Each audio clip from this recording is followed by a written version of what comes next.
ನಮಸ್ಕಾರ ಎಲ್ಲರಿಗೂ. Doctor Sriranga, interventional cardiologist ಮಾತನಾಡ್ತಾ ಇರೋದು. ಮಾಡರ್ನ್ ಡೇ ಲಿವಿಂಗಲ್ಲಿ ಶುಗರು ಮತ್ತು BP ಏನಂತೀವಿ, ಇದನ್ನು ಸೈಲೆಂಟ್ ಕಿಲ್ಲರ್ಸ್ ಅಂತಲೇ ಕರಿಬೋದು.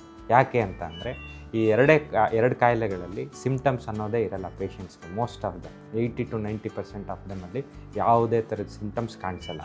ಏನಾಗುತ್ತೆ, ಕೊನೆಗೆ ಒಂದೇ ಸತಿ ಶುಗರ್ ಅಥವಾ BPಯಿಂದ ತಲೆಯಲ್ಲಿ ಬ್ಲೀಡಿಂಗ್ ಆಗೋವಂಥದ್ದು, ಇಲ್ಲ ತಲೆಯಲ್ಲಿ ಸ್ಟ್ರೋಕ್ ಆಗೋವಂಥದ್ದು, ಹಾರ್ಟ್ ಅಟ್ಯಾಕ್ ಆಗೋವಂಥದ್ದು, ಇಲ್ಲ ಕಿಡ್ನಿ ಡ್ಯಾಮೇಜ್ ಆಗೋವಂಥದ್ದು, ಇಲ್ಲ ಅಂದರೆ ಕಾಲಿನ ರಕ್ತನಾಳಗಳು ಬ್ಲಾಕ್ ಆಗಿ ಗಾಯ ಆಗೋವಂಥದ್ದು, ಇಲ್ಲ ಅಂತ ಅಂದರೆ ಲಾಸ್ಟ್ ಸ್ಟೇಜಲ್ಲಿ ನರ್ವ್ಸ್ ಡ್ಯಾಮೇಜ್ ಆಗಿ ಸೆನ್ಸೇಷನ್ ಇಲ್ಲದೆ ಇರೋವಂಥದ್ದು.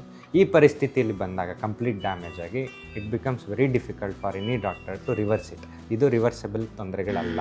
ಇದನ್ನೇನೇ ಇದ್ರೂ ನಾವು ಪ್ರಿವೆಂಟ್ ಮಾಡ್ಬೋದಷ್ಟೇ, ವಾಪಸ್ ಹಿಂದಿರ್ಗ್ಸೋಕ್ಕಾಗಲ್ಲ. ಸೊ ಮುನ್ನೆಚ್ಚರ ಇಟ್ಕೊಂಡ್ಬಿಟ್ಟು ಮುಂಚೆನೇ ಟೆಸ್ಟ್ಗಳು ಮಾಡಿಕೊಂಡು, ಎಸ್ಪೆಷಲಿ ರಿಸ್ಕ್ ಫ್ಯಾಕ್ಟರ್ ಇರೋವಂಥವ್ರು, ಎನಿಬಡಿ ಮೋರ್ ದೆನ್ 35 years ಆಗಿರ್ಬೋದು, ಇಲ್ಲಾಂದರೆ ಅವರ ಫ್ಯಾಮಿಲಿ ಹಿಸ್ಟ್ರಿಯಲ್ಲಿ sugar, BP, stroke, heart attack ಇಂಥ ಪೇಷಂಟ್ಸ್ ಯಾರನ್ನ ಇದ್ದರೆ ಅವರು ಮುನ್ನೆಚ್ಚರಿಕೆ ತೊಗೊಂಡ್ಬಿಟ್ಟು ಹೆಲ್ತ್ ಚೆಕಪ್ ಮಾಡಿಸ್ಕೊಂಡ್ರೆ ಈ ಥರ ಏನಾದರೂ ತೊಂದರೆ ಇದೆ ಫಸ್ಟ್ ಸ್ಟೇಜಲ್ಲೇ ಇದನ್ನ ಪ್ರಿವೆಂಟ್ ಮಾಡ್ಕೋಬೋದಾಗ್ತದೆ. Thank you. Dr. Sriranga and his team are here to support you every step of the way.